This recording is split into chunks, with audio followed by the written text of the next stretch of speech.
kali ini aku Viani dan aku Maid. di sini kita mau bikin video ala kadarnya karena lagi gabut ya nggak sih Maid? Gabut. Apa sih video yang mau kita bikin? Kita bakal ceritain perjuangan kita gitu. Perjalanan kita pas mau jadi pramugari. Soalnya kita bikin video ini karena dari zaman baheula, zaman dulu tuh dari masih banyak banget FA wannabe yang minta ceritain, cuman berhubung kita baru ada waktu sekarang karena coronavirus, jadi kita baru bisa bikin sekarang berupa video.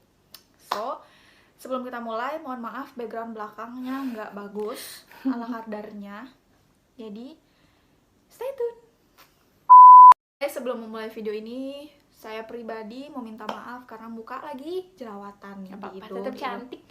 Karena mungkin nggak tahu juga sih, hormon kayaknya ya. So, gimana? Di maskapai kita ini ada 8 tahap. Jadi yang tahap pertamanya itu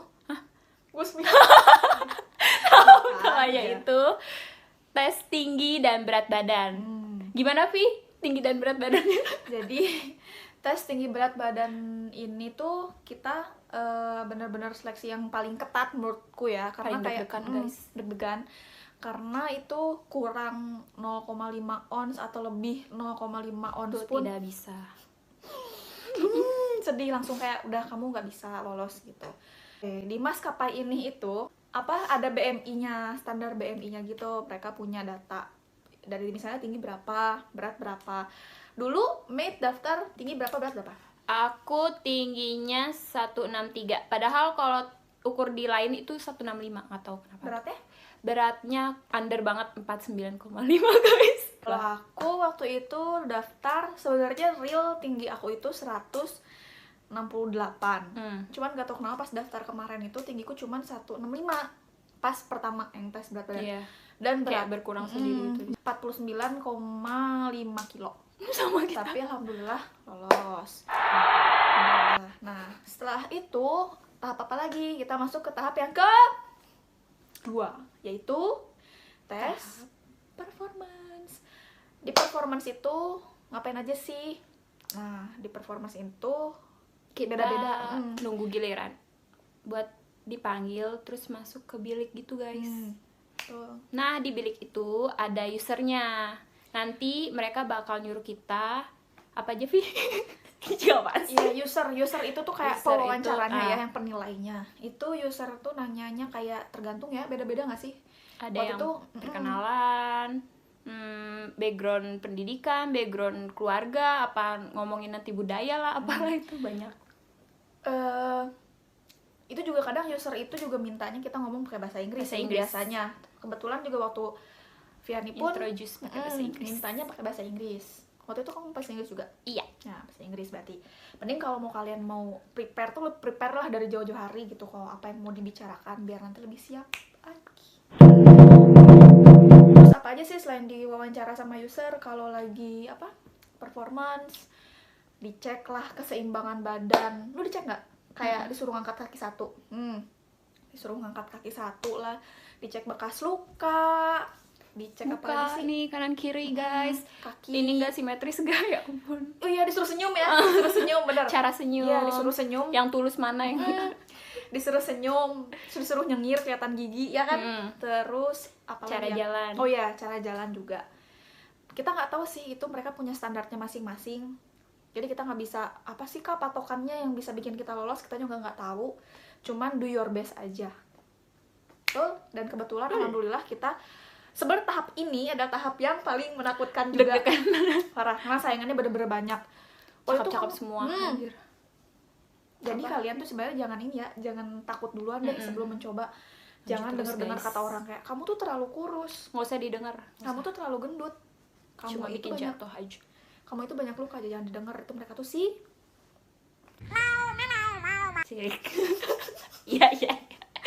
Nah, jadi mending coba dulu langsung gitu. Terus kebetulan waktu itu kita ini satu batch, kita satu angkatan.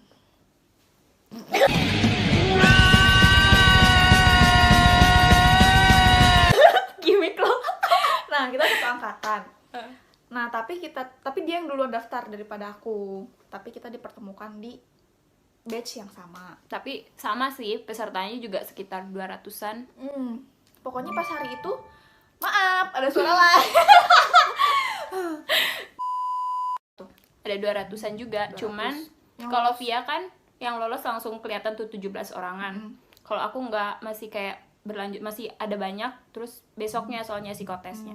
Ya jadi kalau aku waktu itu pas hari aku rekrutmen itu dari 250 sekian lah, gue nggak tahu berapa, terus tiba-tiba yang lolos tuh cuma 17 orang. Gila sih, bayangin gitu. guys, 10% aja nggak ada. Makanya langsung hari itu pun psikotes. Nah, ngomong-ngomongin psikotes, langsung ke maju ke tahap ke 2 tiga.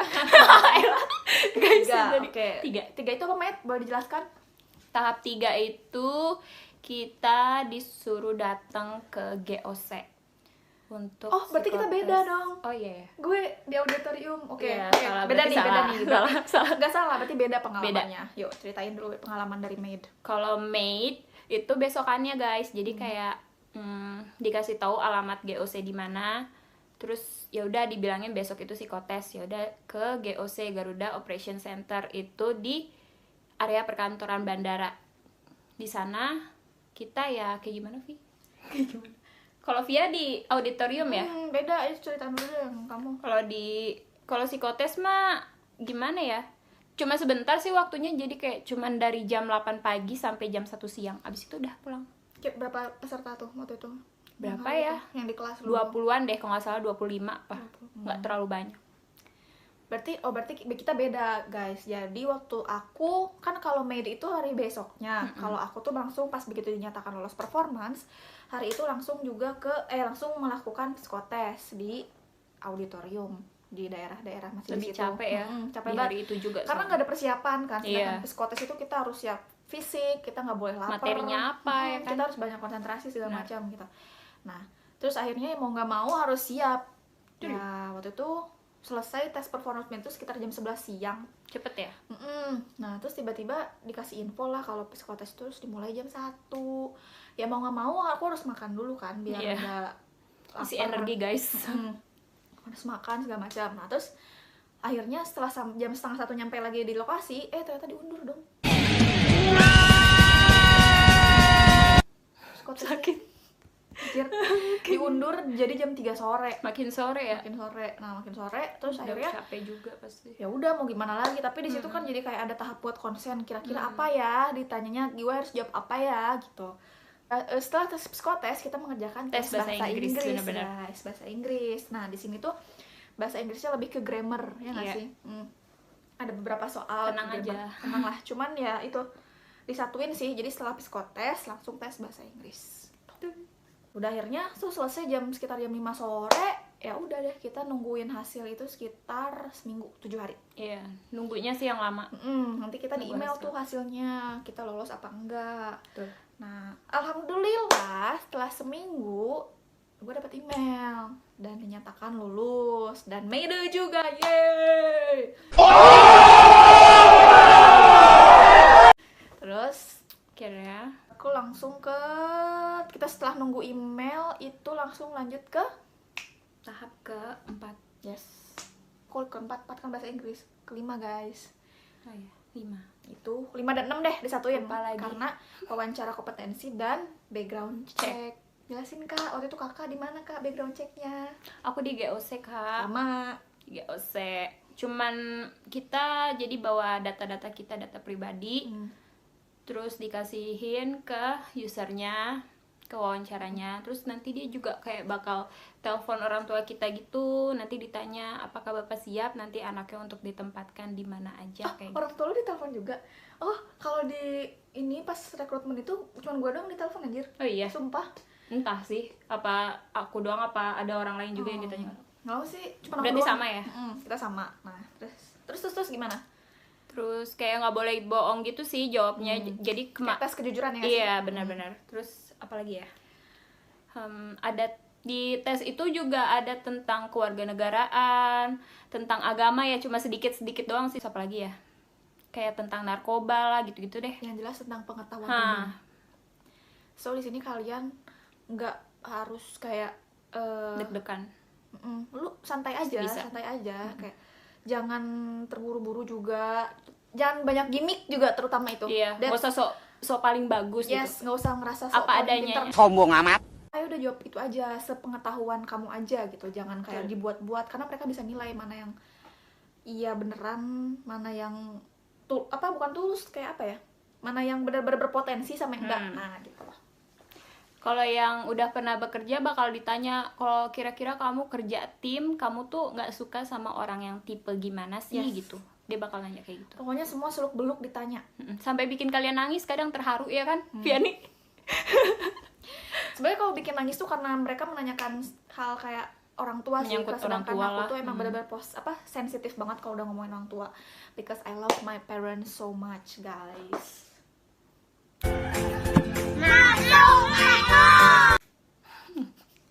Tuh, nah sebenarnya tuh pas setelah background check itu ada wawancara, setelah itu background check ya. Ya background check, kalau background check aku juga sama sih, nggak jauh beda dari mate, semua ditanya tentang pengetahuan umum lah segala macam, tes kejujuran.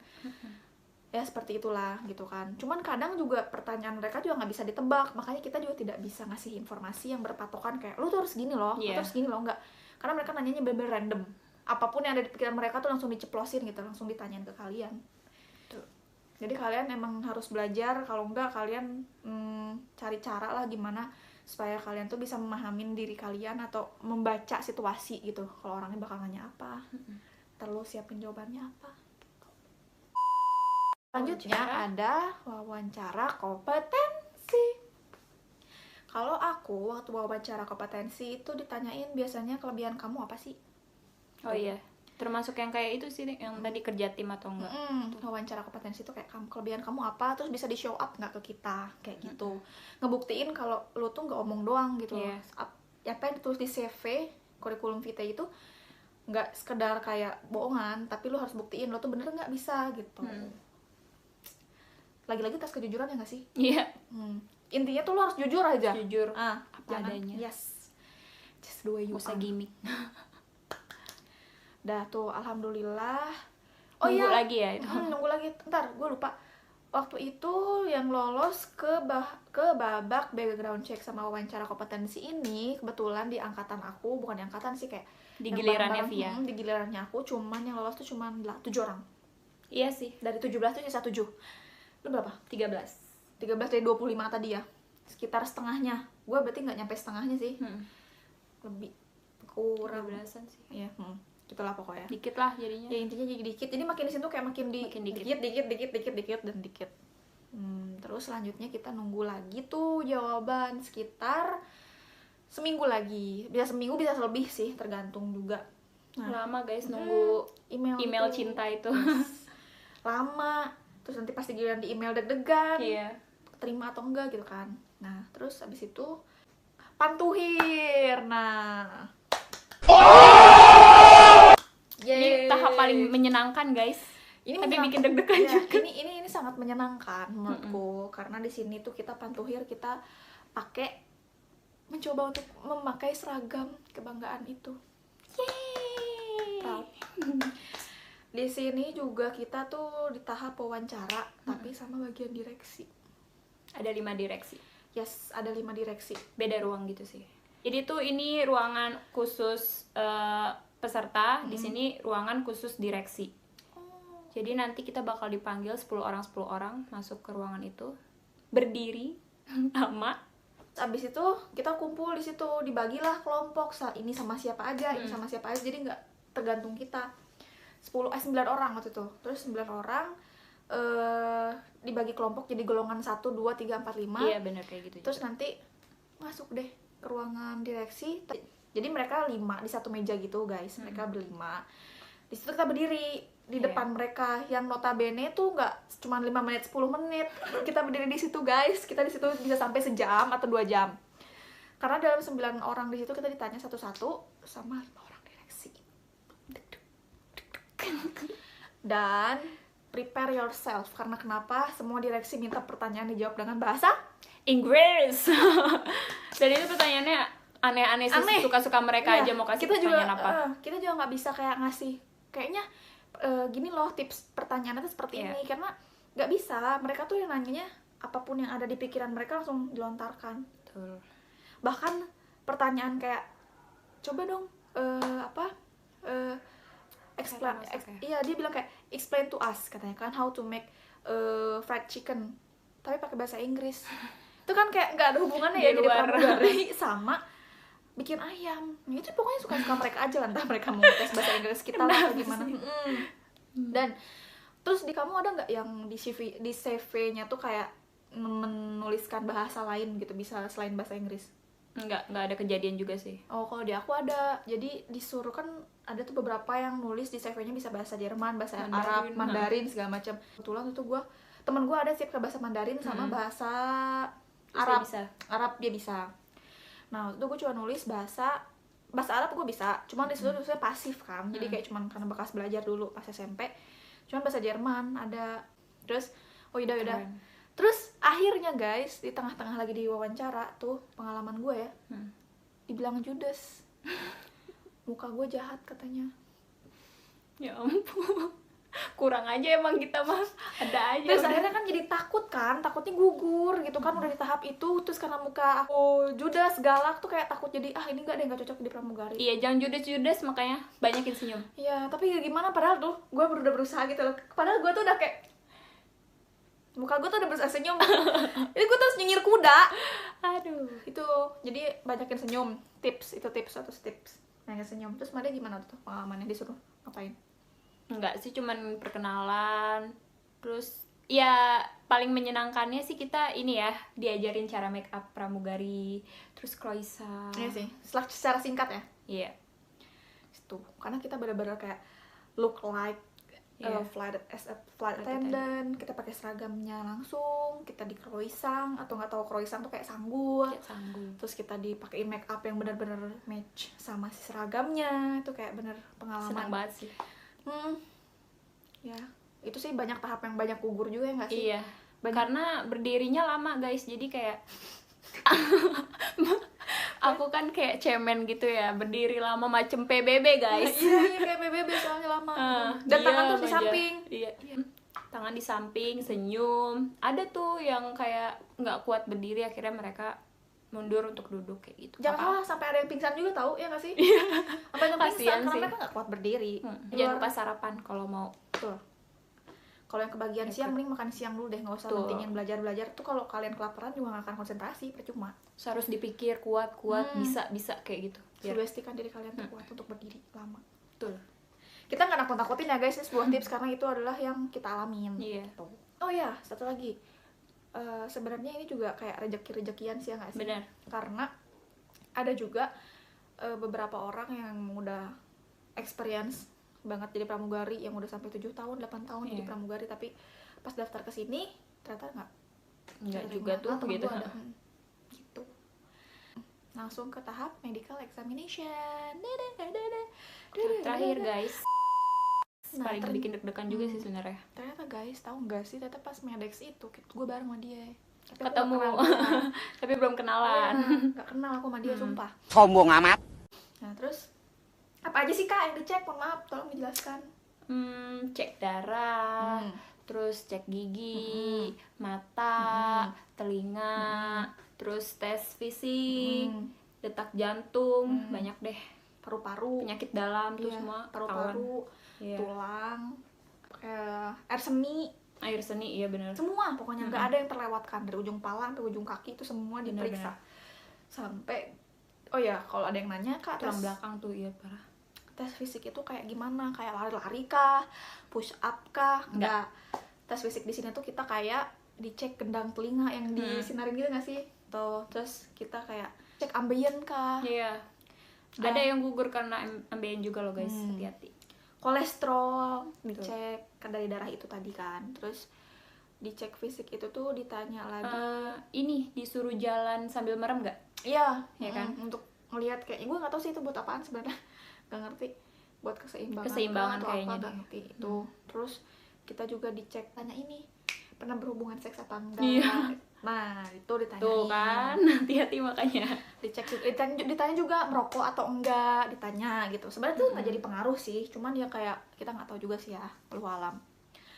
Tuh banyak banget pokoknya. Dan itu tes Medex itu kita bisa sampai sore nggak sih? Sampai sore. Dari Lama pagi nunggu hasilnya juga. Tuh gigi ada yang berlubang atau enggak, pokoknya semua dicek. Betul. Semua penyakit dalam pun bakal ketahuan di tahap ini. Jadi alergi juga, kalau alerginya mah juga, semua deh pokoknya semua dicek. Ada karena sepele aja kayak kolesterol, nggak bisa.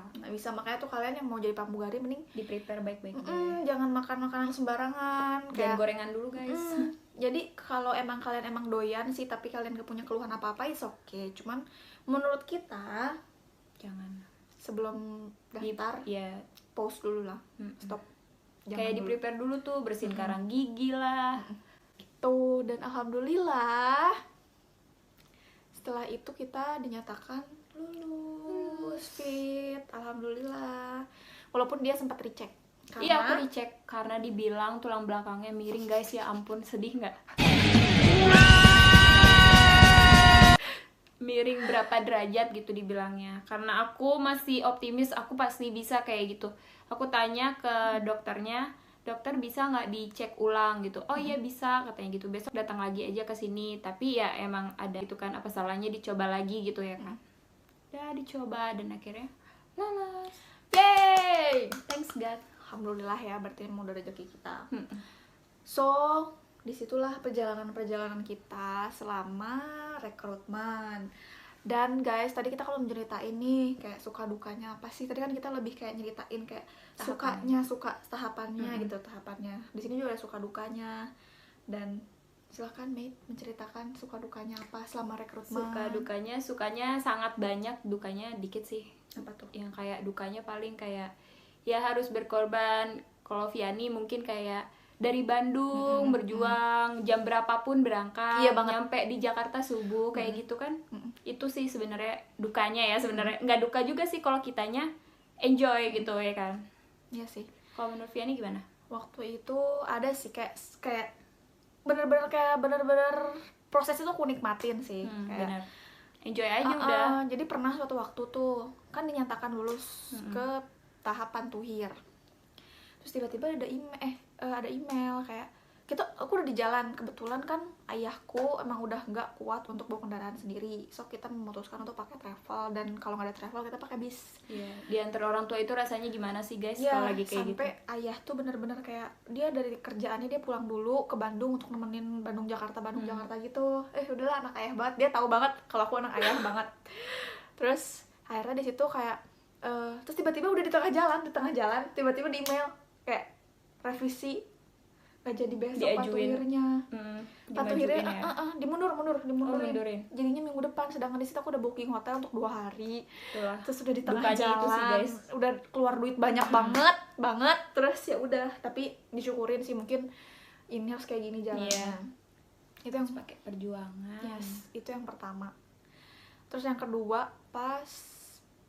itu yang kedua deh kayaknya. Yang background check itu yang pertama. Yang setelah pengumuman lulus psikotes, jadi aku diumumkan bahwa aku kan melaksanakan background check dan wawancara kompetensi itu katanya minggu depan. Tiba-tiba sekitar jam 7 malam itu dibilang dapat revisi email, jadinya besok. Panik sih. Nah, sedangkan di situ Bandung Jakarta pun lagi macet-macetnya. Dan kendaraan tuh travel terakhir berangkat dari Bandung tuh cuma jam 7 malam. Udah nggak ada berarti kan. Sedangkan gue harus berangkat jam 8, terus udah bener stuck paling cepet. Terus akhirnya ada tuh travelnya? No, gue naik bis. Astaga. Gue naik bis dong. Naik bis, mau gak mau kan, harus gak ada choice lagi. Banyak cara, harus banyak cara. Gue naik bis dong, berangkat jam 8, nyampe di Jakarta itu sekitar jam 4:30 subuh. Gue gak tidur, langsung ngisi segala macam persiapan. Kepikiran pasti. Gue tuh kasihan ke ayah. Ya Allah, ayahku tuh ya langsung begitu nyampe hotel langsung bener-bener tidur dong, bener-bener kayak ganti baju tidur. Sedih anjir, cuman yang gimana ya, mungkin dia juga pengen nganter atau gimana, nggak ngebiarin gue pergi sendiri. Terus pas lagi udah ngisi jam 6 cabut lagi tuh. Kebayangkan crowdednya keadaan itu dengan waktu yang mepet, crowded. Terus tiba-tiba si ayah nih bilang kayak, Kak berdoa gini. Gue tuh bawa tas kecil, karena Krori tuh kayak ayah tuh nitipin dompetnya pagi-pagi tuh di tas gue, di dompet dititipin sama ayah kan. Terus ya udah buru-buru gue telepon temen gue, tungguin dong gitu kan, jangan masuk bareng. Ya udah bareng. Terus ya udah gue main pergi aja ya, suntangan kayak pergi ya doain kakak ya, ayah doain gitu kan. Gue bawa ransel, bapak gue bawa ranselnya gue, bawa persiapan gitu kan, bawa baju, bawa segala, bawa ransel, tas kecilnya, dompet itu mah dibawa sama aku, dibawa gue apa aku sih Viani. Nah terus sudah kayak gitu, di dalam itu dari jam 6:30 pagi, jam 7 pagi sampai keluar itu jam 5 sore. Lama banget itu. Dan dikasih waktu istirahat, waktu itu kebetulan hari Jumat.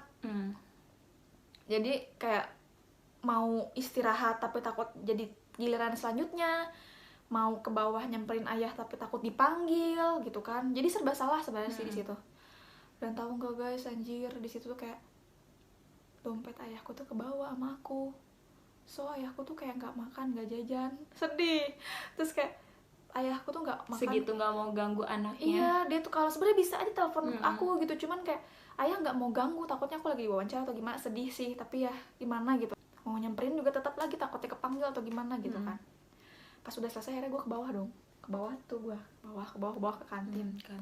Udah sepi anjir, di sana udah sepi banget. Terus gue lihat kan ayahku mana nih, ayahku gitu kan, nyari. Terus dia lagi di pojokan, bener-bener lagi di sebelahnya tuh ranselnya gue. Terus dia lagi gini dong, dia ketiduran. Terus di situ kayak aduh ya Allah, sedih banget. Siapa yang naruh bawang? udah berapa kali nyeritain selalu aja gitu pengen nangis. Terus jadi dia tidur kan, bener-bener kayak tidur. Gue bangunin gitu tuh, gue gini nggak bangun, saking kayak capek mungkin dia kan. Ya terus dia bangun kan, tuh udah nggak bisa nahan air mata. Nah terus ya bangun gitu kan, udah selesai nak katanya gitu kan, udah ya gitu. Terus ya udah kak gue udah nggak bisa nahan air mata tuh. Saya kayak ya kakak kamar mandi dulu ya, menangis di kamar mandi. Iya, gue mau nangis karena udah nggak kuat. Ya udah akhirnya kamar mandi terus di kloset tuh kayak cuma bisa ya Allah gitu kan, karena sedih guys, kayak lihat orang tua kalian tuh kecapean nganterin kalian tuh kayak nggak kuat, lo tahu sendiri ya. Aduh ya Allah, sumpah sedih banget. Terus ya udah akhirnya di situ pulang dong, dan ayah tuh kayak ngegandeng tangan gitu kan, kayak ngerangkul, gimana nak gini kayak aku nggak tahu kalau misalnya nggak ada ayah. Aku juga kok diantar mama. Ya gimana cerita lu? Diantar mama naik Grab. Ya kasihannya sama orang tua sih yang kayak biayain Grab, biayain transport itu parah sih guys. Dan itu jauh banget ya kan? Ke Jakarta Selatan, ke Jakarta Barat, Tangerang. Itulah kalau keinget. Sumpah sedih banget, gila. Terus ya udah makanya guys, dan satu lagi, kalau kalian mau daftar pramugari, kalian tuh harus minta restu orang tua dulu. Betul. Doa mereka benar-benar mujarab, sumpah. Kalau mereka ikhlas, kalau mereka ridho kalian jadi pramugari, lancar aja jalannya. Lancar, bener deh. Nggak ada tuh gagal-gagal. Dan percaya atau enggak, rata-rata yang keterima itu adalah orang yang sayang sama orang tuanya loh. Bener. Ya nggak sih? Rata-rata loh guys. Jadi minta doa orang tua, restu, berusaha semaksimal mungkin, optimis, jangan dengar kata-kata orang. Jangan ada ya dibilang hitam, dibilang ya elah anak SMK mau jadi apa sih? Paling jadi SPG, makan tuh SPG. Hello motherfucker. Iya sama sih, dan diremehin kayak gitu. Ada yang bahkan ada yang bilang kayak loh emang Viani bisa jadi pramugari gini gitu kan, kamu kan kurus segala macem gitu kan, kalian buktiin aja sama mereka gitu kalau kalian tuh bisa. Nggak usah balas dendam, itu kayak balas dendam dengan prestasi kalian sendiri gitu loh. Tampar pakai prestasi guys. That's right. Tuh. Nah guys, tips dari kita kalau mau daftar pramugari, pertama jangan takut kalau kalian merasa diri kalian tuh gue tuh nggak cantik, gue tuh nggak tinggi, gue tuh gemuk, gue tuh apa. Salah besar. Jangan. Karena di maskapai ini dia nggak ngelihat kalian cantik, kalian mau secantik apa, kalian mau seseksi apa, tapi yang dipakai ini adalah your brain and hurt. and your heart. Jadi kembali lagi ke semula, be yourself. Be yourself. So guys, itulah cerita singkat yang mungkin menitnya lama dari kita. Semoga bisa bermanfaat buat kalian. Atau misalnya kalian ada yang mau ditanyain lagi mengenai pramugari, kalian boleh komen di bawah ya. Nanti kita coba bantu jawab lagi. Karena juga kita bingung gak sih kalau misalnya nggak ada pertanyaan yang diajukan, kita nggak tahu mau bikin video apa lagi gitu. Kalau misalnya kalian nanya, nanti di video selanjutnya besok atau lusa kita bisa bikin lagi pertanyaan seputar pramugari. Toh, so apa lagi ya? Kalau ada yang kurang di video ini, boleh kasih saran di bawah juga. Ya, tapi please jangan judge. Jangan judge ya. Karena kita juga ini baru-baru banget Karena bikin itu video. bisa bikin mental illness. Yes. Tak boleh judge. Tak boleh ya. Boleh sih, tapi Kalau mau komentarnya positif aja. Iya, betul. Kata-katanya misalnya nggak kasih baik saran ganti. boleh. Tapi kata-kata yang sopan. Yang Oke guys. Segini aja sih video dari kita. Mohon maaf banget kalau misalnya kita amatiran. Cuman kayak berusaha menjawab pertanyaan-pertanyaan dari FA Wannabe yang dulu kala yang Betul. kita nggak sempet jawab. Sebenarnya kita bukannya sombong atau gimana. Pertama, malas ngetik. Males ngetik, Kedua, banyak terbang, hmm, pulangnya subuh, malam. yang ketiga, misalnya DM kalian udah kebuka, terus kita lupa balas. Ya So, udah dibaca tapi lupa balas. I do apologize guys. I do apologize Maaf ya. for this video too. Iya, dengan video kita yang ala kadarnya ini. Kami mohon maaf. Pokoknya makasih juga buat kalian yang udah nonton. See you. See you. Jangan lupa subscribe.